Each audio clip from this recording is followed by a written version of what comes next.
난세의 영웅이 난다고 합니다. 난세의 영웅, 청출어람, 부모보다 더 나은 자녀, 스승보다 나은 제자, 청출어람, 그리고 믿음의 모델로 삼기를 원하는 사람, 이 세 가지를 집약하는 하나로 말씀할 수 있는 성경에 사람이 있다면 누구겠습니까?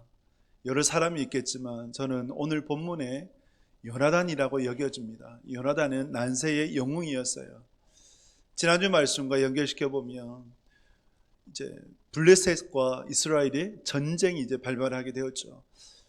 블레셋의 군대는 마병만 해도 병거만 해도 3만이고 6천이고 그 군사의 수는 해변의 모래와 같이 셀 수 없이 많았습니다. 그에 반해 이스라엘의 군대는 고작해서 다 도망가서 600명 밖에 남지 않았어요. 그러니 이거는 비교가 되지 않죠. 이때 사울 왕은 아무것도 할 수가 없어서 석류나무 아래에서 그냥 세월만 죽이고 있었어요. 근데 이 난세에 영웅이 났다고 할까요? 변화를 일으킨, 변화의 물꼬를 튄 자가 바로 요나단이었어요. 요나단이 자기의 무기든 그 부사관이죠. 무기든 이에게 이렇게 얘기합니다. 나와 함께 가겠느냐? 라고 물으니 이 무기든 자가 앞서가서서 내가 반드시 따라가리이다. 어디든지 가리이다. 요나단과 이 부사관의 관계가 참으로 아름다운 것 같습니다. 그래서 이 두 사람이 블레셋으로 들어가 변화의 물꼬를 일으켜 결국은 거대한 승리의 파도를 몰고 오게 되었습니다. 난세의 난 영웅이라고 할 수 있죠. 그리고 요나단은 청출어람이었어요. 스승보다 나은 제자, 부모보다 나은 자녀가 되었죠. 여러분, 사울 왕과 같은 아버지 밑에서 어떻게 요나단과 같은 아들이 날 수 있을까? 의아하지 않습니까? 사울 왕은 하나님께서 복을 주셨지만 그 복을 차버렸어요. 그리고 신앙은 없었습니다. 오히려 무당을 찾고 귀신을 찾았던, 자기의 왕위만이 중요했던, 왕위를 지키기 위해서 충신 다윗까지도 죽이려고 했던 이가 바로 사울 왕이었어요. 그에 반해 요나단은 신실한 하나님의 자녀였고 믿음을 살아가고자 힘썼고 그러면서도 의리가 있고 우정이 있고 사랑이 있었던 자가 바로 요나단이었어요. 아버지는 좋은 아버지도 있죠. 그렇지 못한 아버지도 있습니다. 선한 아버지도 있지만 악한 아버지도 있어요. 폭력과 폭언, 술만 마시면 엄마를 괴롭히고 아들, 딸들을 괴롭히는 그런 아버지가 있죠. 그런 아버지를 어떻게 대해야 되겠는가? 이것 때문에 정말 힘들어하는 자녀들이 많아요. 그런데 사울 왕과 요나단을 보게 되면 여러분, 사울 왕이 14장 말미에서 백성들에게 전쟁에 승리하는 동안까지 아무것도 먹지 마라. 어리석은 명령이죠. 음식을 먹어야 힘을 내고 그 힘으로 전쟁을 치는 거 아닙니까? 전쟁이 1시간, 2시간 만에 끝나는 거 아니잖아요. 어떨 때는 하루 이틀까지도 될 수 있는 건데, 근데 먹지 말라고 하니까 백성 너무 힘겨웠어요. 요나단은 이 아버지이자 사울 왕의 명령을 듣지 못해서 전쟁을 치르다가 꿀을 찍어 먹었단 말이죠. 꿀을 먹게 되었어요. 이 소식을 사울 왕이 알고 요나단 불러오니까 요나단이 자백을 해요. 먹었다. 근데 사실 잘 몰랐다. 근데 사울 왕은 요나단을 죽이려고 했어요. 백성이 만류하게 되죠. 이것을 통해서 요나단은 아버지라는 권위를, 아무리 아버지가 어리석은 명령을 하였어도 그 권위를 세우는 것을 보게 돼요. 그래서 요나단은 아버지의 권위를 세우고 믿음 가운데는 충성스럽게 나아갔던 그러한 신실한 하나님의 사람이었다. 그러니 아버지보다 훨씬 더 나은 아들이었죠. 청출어람인 거예요. 그리고 요나단은 믿음의 모델입니다. 인생의 장벽이 있죠. 어려움을 겪게 돼요. 여러분들도 인생의 장벽들을 만날 때가 있을 거예요. 인생의 장벽 앞에서 어떤 사람은 주저앉는 사람이 있고 어떤 사람은 더 단단해지는 사람이 있어요. 요나단은 어떤 사람이었을까요? 인생의 장벽 앞에 주저앉지 않았어요. 오히려 더 힘을 내고 겸비하여 단단한 사람이었어요. 그래서 그 장벽을 이겨내려고 했던 사람이었죠.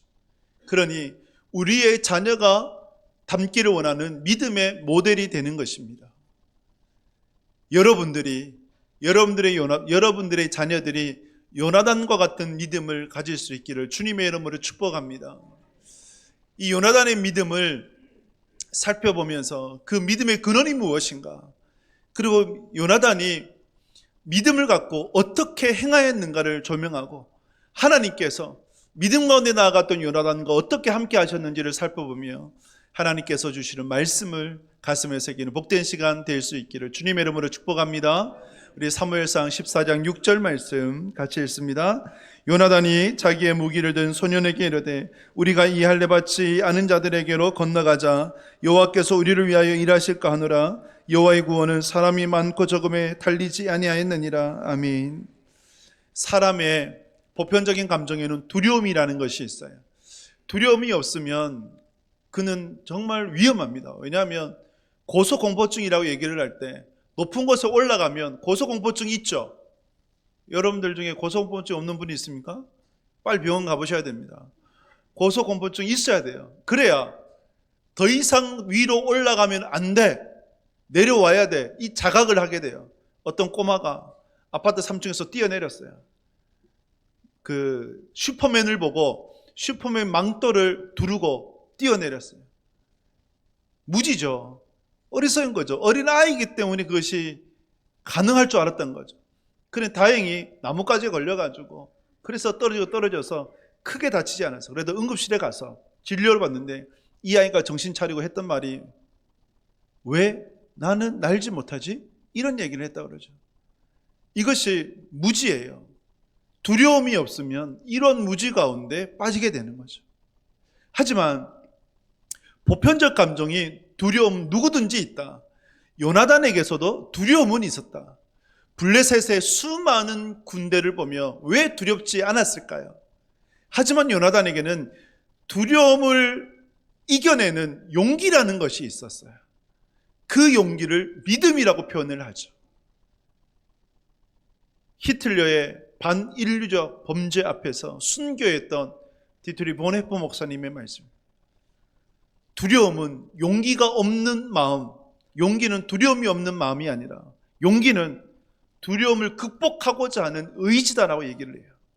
용기는 두려움을 극복하고자 하는 의지죠. 누구를 통해서요? 하나님을 통해서. 요나단에게 두려움은 있었지만 그 두려움을 이겨내는 용기, 믿음이라는 것이 있었어요. 믿음을 어떻게 가졌느냐? 요나단의 믿음을 보게 되면 6절에서 세 가지를 보게 되죠. 이 할례 받지 않는 백성에게 우리가 건너가자라고 얘기를 합니다. 요나단은 블레셋의 대군을 무엇으로 봤어요? 할례 받지 않은 백성으로 본 거예요. 어디서 많이 들어본 것 같지 않습니까? 누구와 연결이 됩니까? 오버랩이 돼요? 다윗이죠. 다윗이 골리앗이라고 하는 그 거인을 맞설 때 사람들은 거인이라고 하는 그 거대함에 주눅들었지만 그러나 다윗은요 할례 받지 못한 백성으로 정의해버렸어요. 즉 하나님의 백성이 아니다. 하나님이 함께 하시지 않는다. 그러므로 우리가 반드시 승리한다. 이것을 보았어요. 요나단의 믿음도 다윗의 믿음도 마찬가지입니다. 신실한 하나님의 사람들은 보이는 것이 전부가 아니에요. 오히려 보이지 아니하는 빙산의 일각과 같이 보이지 아니하는 것을 바라볼 수 있는 영적인 눈이 열렸던 거예요. 그것이 요나단의 믿음이었습니다. 그리고 요나단의 믿음은 여호와께서 우리와 함께 일하실까 하노라. 의문용으로 들리지만 세 번역에 보면 하나님이 함께 하시면 반드시 승리한다. 이렇게 기록이 되어 있어요. 하나님이 나와 함께 하시기에 반드시 우리가 승리할 것이다 라는 믿음이 있었고 그 믿음은 목숨을 담보로 한 거예요. 누구의 목숨요? 자기의 목숨을 담보로 한 거예요. 그러면서 요나단이 여호와의 구원은 사람의 많고 적음에 달려있지 않다라고 선포를 하게 됩니다. 이것이 요나단의 믿음이었다. 그럼 우리는 여기서 6절을 묵상하면서 궁금해요. 과연 요나단이 어떻게 해서 이러한 믿음을 가질 수 있었을까라는 거죠. 아버지 사울 왕으로부터 믿음을 물려받았을까요? 믿음의 유산을 받은 걸까요? 아니거든요. 아버지 사울 왕은 엉터리 믿음이었어요. 그러면 도대체 요나단은 어디서 이 믿음을 받을 수 있었는가? 믿음의 근원이 무엇인가? 여러분, 요나단의 믿음의 근원이 무엇이었을까요? 어디서 믿음을 얻을 수 있었을까요? 그것은 하나님의 말씀을 알았던 것이고 하나님께서 지금까지 어떻게 일하셨는지를 알았던 거죠. 사사기의 문제는, 사사시대 때의 문제는 뭐냐?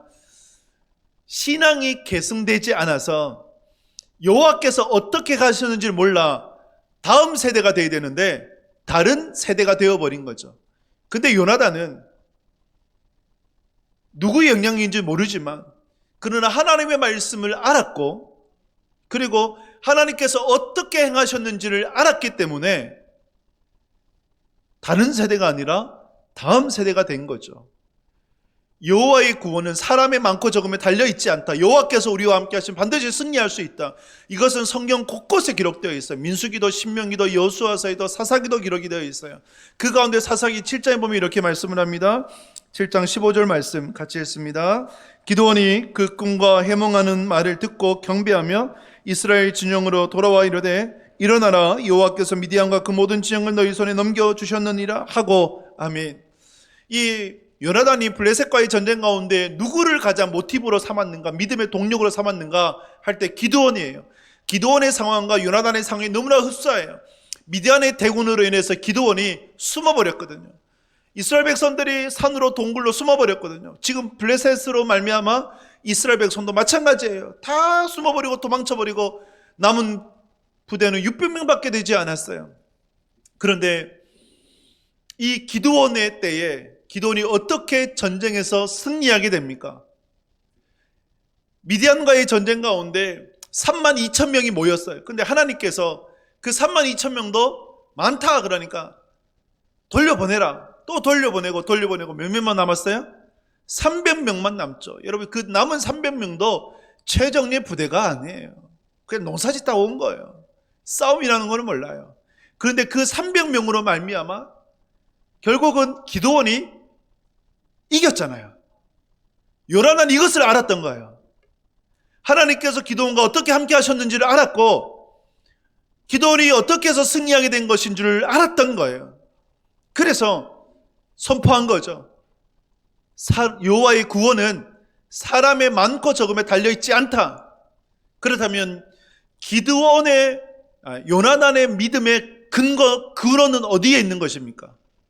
어디에 있는 거예요? 로마서 10장 17절 말씀 같이 했습니다. 그러므로 믿음은 들음에서 나며 들음은 그리스도의 말씀으로 말미암느니라. 아멘. 어디에서 나요? 말씀을 듣는 거예요. 말씀을 알았던 거예요. 그래서 요나단이 믿음이 있었던 것이고 그 믿음으로 나아갔던 것이죠. 믿음의 근원은 말씀에 있습니다. 말씀을 듣고 말씀을 읽고 말씀을 묵상함으로 말미암아 우리의 믿음이 성장해 나갈 수 있어요. 제가 금요일 밤 기도회 때도 여러 말씀을 드렸는데 교회에 다닌 지 얼마 되지 않은 청년이 어떤 스님의 특강에 참여를 했어요. 그리고 질문을 합니다. 교회를 최근에 다니기 시작을 했는데 성경을 읽어도 글자로 보이지 믿어지지가 않는다. 근데 성경은 자꾸 믿으라고 한다. 어떻게 해야 되겠는가? 누구한테 물었다고요? 스님한테 물었어요. 참 안타깝죠. 목사님한테 물어야 되는데 스님한테 물었던 거예요. 여러분, 제가 왜 이 예를 드느냐? 이 자리에 앉아 계신 분들도 교회를 다녀도 성경이 믿어지지 않고 성경이 그냥 문자로, 글자로 보이는 분들이 있다는 말이죠. 그 청년이 얘기해요. 교회 가면 교회의 분들이 너무 잘해준대요. 너무 착하고 너무 선하고 너무 친절하고. 그래서 그분들한테 좀 보답하고 싶은데, 그래서 좀 믿음 있는 척이라도 하고 싶은데 안 된다는 거죠. 어떻게 믿음을 가질 수 있느냐라는 질문이에요. 어떻게 믿음을 가질 수 있습니까? 저에게 찾아온다면, 제가 세가족 교육할 때도 늘 반복해서 강조하지만 저는 이런 답을 드리고 싶어요. 여러분, 건강한 사회인이 되기 위해서 학교라는 곳을 다니죠. 학교를 몇 년 다녀요? 최소한 12년을 다녀요. 저는 청소년 꼴짝이에 있었기 때문에 유치원을 구경을 못했어요. 바로 초등학교를 갔어요. 최소 12년을 다녀요. 초, 중, 고 다 치면. 근데 12년도 모자라서 어떤 이는 대학을 가고, 대학도 모자라서 대학원을 가고, 유학을 가고, 그렇게 공부를 하잖아요. 하물며 여러분, 학문 중에 제일 어려운 학문이 뭔지 아십니까? 박사학위 중에 철학 박사가 가장 권위 있다면 그 철학 박사를 뛰어넘는 것이 신학 박사예요. 신학은 신에 대한 공부입니다. 하나님을 공부하는데 여러분, 한 달, 두 달 다녔다고, 1년, 2년 다녔다고 하나님을 알 수 있습니까? 평생 다녀도 모르죠. 하지만 최소한 12년은 다녀보고 믿음에 대해서 논해야 되지 않을까요? 그래서 우리가 하나님을 알고 싶다, 하나님을 믿고 싶다라고 하면 하나님을 아는 지식이 우리 안에 있어야 됩니다. 그래서 적어도 12년은 다니고, 할렐루야, 적어도 10년 이상은 다니고, 그러면서 다닌다고 끝이 아니에요. 말씀을 읽어야 돼요. 말씀을 읽고 하나님에 대해서 알고 그 알므로 말미암아 우리의 믿음을 논해야 되지. 하루 이틀, 한 달, 두 달, 1년, 2년으로 그것 자체가 모순인 거예요. 제가 지난주에 신방을 했는데 사가장 한 분부터 제가 은혜를 받았어요. 그분이 말씀을 읽고 싶은데, 그래도 이제 교회에 처음 왔으니까, 작년에 등록을 하셨는데 처음 왔으니까 말씀을 읽어봐야겠다 생각이 들어서 말씀을 읽고 싶은데 허리가 아파서 말씀을 읽지는 못하더래요. 그래서 이제 침대에 거기 앉아가지고 그 눈높이에 그 성경을 고정을 시키고 읽었대. 그래서 성경을 읽는데 기적이 일어났다. 어떤 기적이 일어나냐? 아픈 허리가 나았대요. 놀랍지 않습니까? 성경을 읽다가 아픈 허리가 나았다. 그분의 성경을 많이 읽을 때는 하루에 9시간을 읽으신대요. 아침부터 해서 밤까지 읽으면, 저녁까지 9시간을 읽는데요. 여러분, 9시간 그냥 가만히 앉아서 먹고 뭐 이렇게 1시간 빼고 읽는다. 놀라운 거예요. 그래서 그분이 하시는 말씀, 이제는 예배 드리고 설교를 드리면, 제가 설교 때 예화의 그 성경의 예화들을 연결을 시키잖아요. 그 말씀들이 연결이 된다. 말씀이 들린다. 믿어진다라는 고백을 해요. 그래서 여러분, 여러분들의 믿음이 성장하기를 원하십니까? 말씀을 읽으십시오. 말씀을 읽고 듣고 묵상하십시오. 그리고 하루 이틀, 한 달, 두 달, 1년, 2년 그것으로 믿음을 논하지 마십시오. 적어도 여러분 10년 이상은 우리가 하나님에 대해서 공부를 하고 그 다음에 믿음을 논해야 되지 않겠습니까? 여러분들이 인생에 대해서 투자를 하시죠. 여러분들이 행복한, 여러분들의 미래를 위해서, 노후를 위해서 투자를 하시잖아요. 근데 여러분들에게 있어서 가장 필요한 투자, 수지 맞는 투자, 가장 효과적인 투자가 뭘까요? 영혼에 대한 투자 아닙니까? 영혼에 대한 투자 아닙니까? 천국에 대한 투자 아닙니까? 사후세계가 존재하고 천국이 존재해요. 그렇다면 여러분들이 다른 것 투자도 중요하지만 천국에 대해서 투자를 하시고 신앙에 대해서 투자할 수 있는 여러분 되시길 주님의 이름으로 축복합니다. 그 투자가 다른 것이 아니에요. 예배이고 말씀을 읽고 듣고 묵상함이에요. 그러한 영적인 일에 힘쓰는 여러분들이 되시길 주님의 이름으로 축복합니다. 요나단의 믿음의 근거가 바로 하나님의 말씀이었습니다.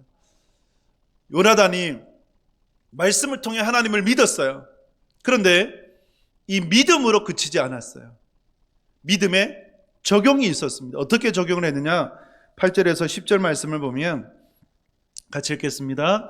요나단이 이르되 보라, 우리가 그 사람들에게로 건너가서 그들에게 보이리니 그들이 만일 우리에게 이르기를 우리가 너희에게로 가기를 기다리라 하면 우리는 우리가 있는 곳에 가만히 있어서 그들에게로 올라가지 말 것이요, 그들이 만일 말하기를 우리에게로 올라오라 하면 우리가 올라갈 것은 여호와께서 그들을 우리 손에 넘기셨음이니 이것이 우리에게 표징이 되리라 하고. 아멘. 하나님을 믿고 그 믿음으로 행했던 요나단이었죠. 그 행함을 위해서 표징을 구해요. 표징, 여러분 기드온도 표징을 구했죠. 겁쟁이 기드온에게 하나님께서 사사로 부르신다 하셨을 때 기드온이 전혀 받아들이지 못하겠는 거예요. 그래서 기드온이 어떻게 합니까? 표징을 구해요. 양털 한 뭉치를 가지고 타작마당에 던져놓고 밤사이에 양털에만 이슬이 내리면 제가 믿겠습니다. 근데 하나님께서 그대로 응답해 주시자 이번에는 반대로 한 번만 더 구하겠습니다. 타작마당에 이슬이 쭉 내리고 양털은 내리지 않는 그것을 주신다면 제가 구하겠습니다. 믿겠습니다 하니까 하나님 그대로 다 이루어 주셨어요. 그래서 기드온이 여룻바알이 될 수 있었던 거예요. 미디안과 전쟁을 치르는 사사가 될 수 있었죠. 이 요나단도 마찬가지였어요. 요나단도 표징의 근거를 기드온에서 찾았습니다. 그러면서 하나님 제게 이 표징을 주시면 하나님께서 허락하신 줄 알고 나아가겠습니다. 어떤 표징이었느냐? 요나단과 무기를 든 그 부사관이 이제 보세스와 세네라고 하는, 보세스는 미끄럽다, 세네는 가시라는 큰 바위가 있어요. 지금도 있어요. 그 바위에 올라가게 되는데 그때 그 바위 위편에 누가 있어요? 블레셋의 군대가 있죠.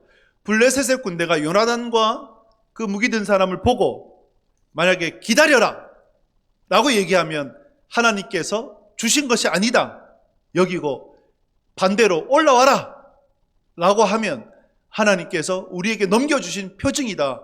그 증거로 삼았어요. 그런데 믿고 나아가 보니까 올라가려고 보니까 블레셋의 군대가 뭐라 얘기해요? 우리에게로 올라와라. 그러면 우리가 보여줄 것이 있다. 사실 저는 이 상황이 이해는 안 가요. 어쨌든 그런 상황이 그려진 거예요. 그래서 요나단이 올라가서 적진을 침투해 전쟁을 치게 된 거죠. 요나단의 믿음은 입술만의 믿음이 아니었어요. 요나단의 믿음은 행하는 믿음이었어요. 이것이 중요하죠. 예수님의 동생 야고보가 야고보서에서 하셨던 말씀, 영혼 없는 몸이 죽은 것 같이 행함이 없는 믿음은 죽은 믿음이라. 아멘이십니까? 영혼이 없으면 그 몸은 죽은 거예요. 믿음이 있다고 하지만 믿음대로 살지 않으면 그 믿음은 죽은 믿음이에요. 예수님께서 여러분들을 구원하시기 위해서 어떻게 하셨습니까? 예수님이 하나님의 아들 되시고 예수님이 우리의 유일한 대속제물이 되실 수 있는 분이셨습니다. 그리스도가 되셨어요. 구원자가 되셨어요. 예수님께서 만약에 입술로만 나는 너의 그리스도야 라고 말씀하셨다면 우리는 그분을 믿을 필요가 없죠. 하지만 그 믿음의 선포대로 예수님께서 33년을 사셨고 본디오 빌라도에게 고난을 받으셔서 십자가에 못 박혀 죽으셨어요. 죽으신 것으로 그친 것이 아니라 다시 살아나셨습니다. 올라가셨고 올라가셨던 모습 그대로 이 땅에 다시 오실 거예요. 이 행함이 있기 때문에 예수님께서 우리의 진정한 그리스도가 되시는 거예요. 기생 라합이 고백했죠. 천상아지에 여호와만이 하나님 되십니다라는 고백을 했어요. 근데 입술로만 고백을 했습니까? 아니에요. 자신의 목숨을 걸고 이스라엘의 정탐꾼을 숨겨줬죠. 그리고 그 길을 안내해 줬어요. 그리고 믿었어요. 하나님이 이 성을 무너뜨리실 거고 하나님께서 당신들에게 이 성을 주실 터인데 그때 우리를 기억해 달라. 기생 라합은 행함의 믿음이었습니다. 여러분들은 어떠세요? 교회를 10년, 20년 모태신앙으로 70년, 80년 세월이 중요한 거 아니에요. 아무리 교회를 오래 다닌다 하더라도 말씀을 읽고 듣고 묵상하지 않으면, 그리고 묵상한 말씀을 내 삶에 적용하지 않으면 그 신앙은 변화가 없어요. 성장이 없어요. 여러분들의 신앙이 성장하기를 원하신다면 믿는 바대로 행하셔야 합니다. 할렐루야. 여러분들은 그리스도인이에요. 그리스도인의 뜻이 뭡니까? 그리스도에게 속한 자예요. 크리스천, 크라이스트 플러스 I am nothing이잖아요. 내가 없고 예수가 사는 인생이에요. 근데 자꾸 우리는 내가 살려고 그래요. 우리는 산 재물이 돼야 되는데 재물이 상 위에 올라가서 펄떡펄떡 뛰어요. 그럼 재물이 됩니까? 안 되죠.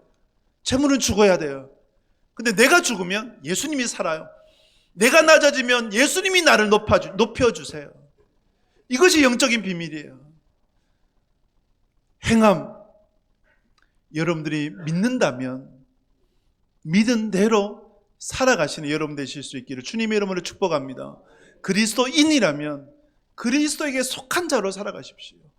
세상에 속한 자로 살아가지 마시길 바랍니다. 그것이 여러분들이 믿음이 있다는 증명이 되는 것이고 하나님께서 그 삶을 보기를 원하시는 거예요. 요나단과 같이 행하는 믿음 되실 수 있기를 주님의 이름으로 축복합니다. 우리가 하나님을 믿고 하나님을 믿음대로 살려고 할 때 하나님께서 은혜를 반드시 주십니다. 하나님께서 놀랍게 역사하십니다. 요나단에게 하나님께서 어떻게 역사하셨는지를 보게 되면 사무엘상 14장 13절에서 15절 말씀 같이 읽습니다. 요나단이 손발로 기어 올라갔고 그 무기를 든 자도 따랐더라. 블레셋 사람들이 요나단 앞에서 엎드려지며 무기를 든 자가 따라가며 죽였으니 요나단과 그 무기를 든 자가 반나절간이 땅 안에서 처음으로 쳐 죽인 자가 20명가량이라. 들에 있는 진영과 모든 백성들이 공포에 떨었고 부대와 노략군들도 떨었으며 땅도 진동하였으니 이는 큰 떨림이었더라. 아멘. 요나단이 하나님을 믿고 자신의 목숨을 담보로 행했어요. 블레셋 진영으로 들어갔는데 어떤 역사가 일어났어요? 오늘 말씀 보면 요나단 앞에서 블레셋의 군대가 쓰러져요. 그 문자 그대로 보면 요나단이 찌르고 벤 것이 아니라 지 혼자 쓰러져 있어요. 놀랍지 않습니까? 별로 안 놀라우신 것 같은데 놀라운 거예요. 그렇잖아요. 내가 싸우려고 하는 적군이 내 앞에서 칼도 들지 않았는데 먼저 쓰러져 있어. 누가 쓰러뜨린 거야? 하나님이 쓰러뜨리신 거예요. 하나님의 역사는 이렇게 놀랍습니다. 요나단만 그렇습니까? 아니죠. 기드온과의 전쟁 가운데서도 기드온이 칼로 싸웠나요? 아니에요. 기드온이 싸웠던 것은 한 손에는 나팔, 한 손에는 항아리에 숨겨둔 횃불. 그 밤에 항아리를 깨뜨리고 횃불을 들고 300명이 주변을 둘러싸고 나팔로 부니까 자기네들끼리 싸운 거예요. 누가 싸우도록 하셨어요? 하나님이 싸우도록 하셨죠. 히스기야 사내림의 18만 5천 어떻게 이겼습니까? 하나님의 사자가 밤 사이에 18만 5천을 송장으로 만들어버렸잖아요. 그것이 하나님의 역사예요. 믿음으로 걸어가고자 하면 하나님께서 함께 해주시고 놀라운 은혜를 베풀어 주신다. 또 우리가 읽었던 본 말씀 보면 그 땅에 큰 떨림이 있었더라. 근데 생각을 해보면 여러분 요나단이 블레셋의 군사를 죽인 자가 몇 명이었느냐? 몇 명이었어요? 20명이었어요. 여러분 블레셋의 군대가 10만 명이 넘어요. 셀 수 없이 많아요. 근데 고작 20명이 죽었다면 많아요, 적어요? 적잖아요. 그런데 성경은 큰 떨림이 있었더라. 그 큰 떨림을 히브리어 원어로 보면 헤르닷 엘로힘이라고 표현을 해요. 헤르닷은 떨림이거든요. 엘로힘은요, 여호와죠. 누가 떨도록 하신 거예요? 하나님이. 할렐루야. 요나단이 아니에요. 무기가 아니에요. 하나님이에요. 우리가 하나님을 믿고 하나님 의지에서 걸어가고자 하면 하나님께서 놀라운 은혜를 베풀어 주십니다. 그래서 여러분들 안에 이 말씀의 은혜가 있기를 축복합니다. 에베소 1장 17절에 보게 되면 17절 19절 말씀 같이 했습니다. 우리 주 예수 그리스도의 하나님 영광의 아버지께서 지혜와 계시의 영을 너희에게 주사 하나님을 알게 하시고 너희 마음의 눈을 밝히사 그의 부르심의 소망이 무엇이며 성도 안에서 그 기업의 영광의 풍성함이 무엇이며 그의 힘의 위력으로 역사하심을 따라 믿는 우리에게 베푸신 능력의 지극히 크심이 어떠한 것을 너희로 알게 하시길 구하노라. 아멘. 여러분들의 알기를 축복합니다. 하나님의 영으로 깨닫게 해 주셔서 하나님의 자녀로 부르신 그 자녀됨의 소망이 무엇이고 하나님의 자녀로서 누리게 되는 영광의 풍성함이 무엇인지를 알기를 바라고 그 자녀됨을 따라서 살아가고자 할 때, 믿음으로 따라 살아가고자 할 때 하나님께서 주신 능력이 얼마나 큰지를 깨닫는 여러분이 되시길 주님의 이름으로 축복합니다. 보이는 것만을 바라보며 살지 마시고 보이지 않는 것을 사모하는 여러분 되실 수 있길 바라고 믿음과 그 믿음을 따라 행함으로 말미암아 하나님의 역사를, 하나님의 이적을 경험해 나가는 여러분들의 삶이 되시길 주님의 이름으로 축복합니다. 말씀을 맺습니다. 요나단의 믿음의 여정. 여러분, 요나단이 처음부터 기적과 이적을 바라보고 나갔던 거 아니에요. 믿음으로 걸어갔어요. 믿음으로 한 걸음 한 걸음 걸어 나가니까 하나님께서 함께 하셨고 하나님께서 역사하셨던 거예요. 여러분들의 믿음의 여정은 순식간에 일어나는 거 아닙니다. 보이질 않는데 하나님 믿고 한 발자국 한 발자국을 뗄 때 그 가운데 역사가 일어나요. 등반을 할 때, 등산을 할 때 저 높은 산 정상이 안 보이잖아요. 근데 어떻게 정상에 오를 수 있습니까? 한 발자국 한 발자국 걸어갈 때예요. 성안동에 보면 제가 저희 사택인 성안동 보면 연못이 있어요. 제가 12월 달부터 봤어요. 언제 오나 어제도 보니까 어젯밤에 산책 나갔다가 보니까 얼어 있어요. 근데 지난주까지는 그래도 물이 좀 보였는데 이번에 좀 단단히 얼었어요. 그 연못도 순식간에 얼지 않아요. 조금씩 얼어가요. 그러다가 단단해져요. 여러분들의 삶이 로또와 같은 기적과 이적을 바라는 신앙 되지 않길 바랍니다. 로또 신앙 바르지 않아요. 하나님께서 우리에게 원하시는 것은 믿음을 따라 한 걸음 한 걸음 걸어 나아갈 때 그것을 통해서 하나님은 함께 하시고 하나님께서 역사하세요. 단번에 이루어지지 않습니다. 그러니 하나님을 믿고 하나님을 의지함으로 오늘도 믿음으로 한 걸음 한 걸음 걸어가셔서 하나님의 놀라운 은혜의 역사를 경험해 나아가는 하나님의 사람들 되실 수 있기를 주님의 이름으로 축복합니다.